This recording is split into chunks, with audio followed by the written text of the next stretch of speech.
So growing up, my parents were divorced, so I grew up just north of Boston in southern New Hampshire, and I would have, about a month a year that I would come out and visit my dad here in Parker. We would go to church on Sundays, and then during the summer we would do, Bible study camps and things like that, which were always a good time. But that was sort of the extent of my familiarity with religion in general. Living in Boston, I didn't have any Christian friends. Nobody in my family out there was Christian. Before I'd cracked the spine on the Bible, I was a pretty, I would say, hardcore atheist in that I thought it was a bunch of nonsense. I was driving back from Napa Valley, California to Boston for a job interview. So I put on YouTube, and an automatic playlist thing came up, and it was about the stories in Genesis. And it opened the door for my curiosity, and I stopped in Denver on my way home, and I asked my dad for the family Bible, and he gave it to me.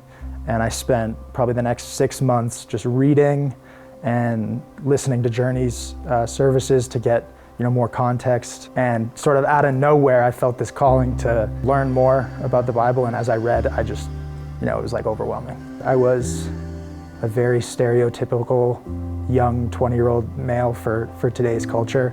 I was very interested in becoming very wealthy and having a lot of fun. I was a pretty heavy drinker, and I had relationship problems. I didn't have high quality friendships. And as I was remade, I found myself much more interested and motivated by things like having an impact on people's lives. When COVID struck, I was in search of online opportunities because a lot of the churches had closed down, and so it was really nice to be able to have that weekly connection to Journey. Seeing in the chat the way that Journey's reach is nationwide. You'll see people checking in at the beginning of the service from the bottom of Florida up to Maine over to California. It's pretty amazing to see the way that it's not just local, it's really a nationwide family.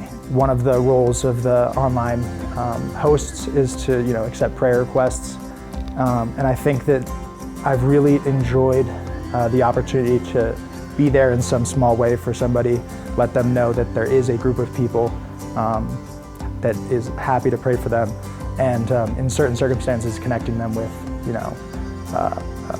the leadership team or outside counseling if they need it.